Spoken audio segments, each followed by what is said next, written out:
Welcome to the official. David, glad you could join us. We don't have our other guy, Matt. If you watch our show, you know we're normally a three-man team here, but Matt couldn't make it. The show must go on, David. And so we are continuing our progression through players in the 2025 class. And this video is going to be on Cameron Sparks. So I'm going to just throw it right to you. Tell us what you see in Cameron Sparks and, if you think he's an interesting player for your college fantasy football. Yeah, so Cameron Sparks is the wide receiver 32, 245 overall in the On3 industry rankings. He's 6'3", 210, plays for a big school in Tennessee. They were the second-ranked team last year at Baylor. I believe he played with Amari Jefferson, who's a freshman receiver at Alabama. So their team power rating is 53, strength of schedule 35, so above average. He's uncommitted currently, leaning towards Tennessee, in-state Tennessee. I imagine a lot of the other SEC teams are on him as well. Big, strong, X-type wide receiver, two-sport dude, plays basketball. He deadlifts 530, benches 260, 40-yard dash we have at 4.62. So not really a burner type, probably projects more of a possession. He does play out of the slot, does play outside, so it has a little versatility to him. I think he runs pretty well, despite the 4.62. Like, he does move well. He's pretty light on his feet.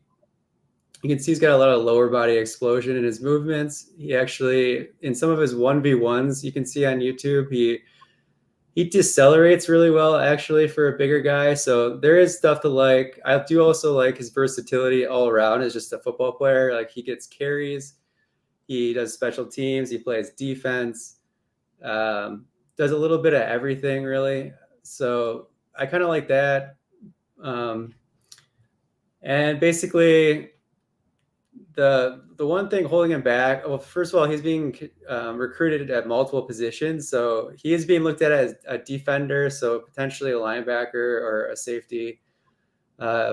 Also, he could be a flex tight end because he's so big. He's already 210. He's got a really big frame. Honestly, he could put on another 20 or so pounds. So there is potential he gets into tweener land, because I do get nervous. Like, if he is going to get into this 220 plus range, like if he's going to be able to separate real well, is he going to be, I don't know, is he going to ever become like a high volume type guy that's going to be useful for us in fantasy, especially on like a high level SEC team?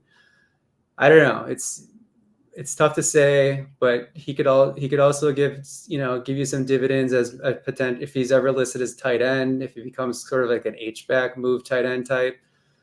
So there's a lot of different possibilities for him. I do think he's got pretty good ball skills. He's pretty talented, I think.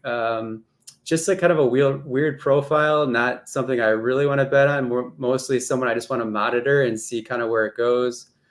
I guess he's physically gifted enough to potentially contribute in year one, depending on the landing spot. But I think he's more of a guy just to kind of keep your eye on down the line. I would generally agree with you all on this. And generally we are in agreement. We have similar processes here at the official, but I like how he moves. I think there's potential there. And I would like him to go to Tennessee, I think. Maybe he can fill that Brew McCoy role if he ever moves on from college, because he's kind of built in that way. I think I kind of like him better than Jefferson. I did not love Jefferson, his teammate from the year before, and he went to Alabama. We haven't heard too much from him just yet, but he just got to campus. I think he moved a little bit better. I agree on the burst. But as we talk about a lot, these bigger guys, unless they happen to be just an absolute freak of nature like Jeremiah Smith, this profile is just not one I'm really excited about in the modern game.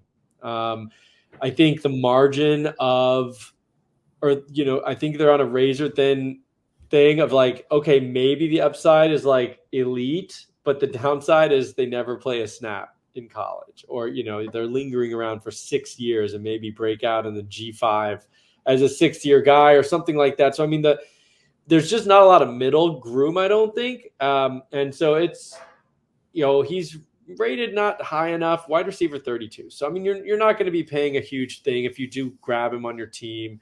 Being associated with the Tennessee offense ain't bad for fantasy. We know that. I could definitely see picking him up later, but I just think there's probably other guys I'm more interested in. I think he's a name to watch, not a name to draft for the most part. He does seem to be on his way to Tweenerland as well, too. So, I mean, even Nick Harbor, who's a supreme athlete, looks like he might be in Tweenerland. Like, we don't even know what he's going to do this year. He's apparently down the depth chart as a wide receiver at South Carolina, already headed into year 2. Who knows what he's going to end up being? And he's an awesome athlete. So Sparks, not quite that level of athlete. I think it's just a concern. So I agree on that one as well for Cameron Sparks. If you like what we're doing here on The Official, like and subscribe to this video. Follow us. We are going to keep giving you recruiting action, recruiting content through the lens of college fantasy football for the rest of the season.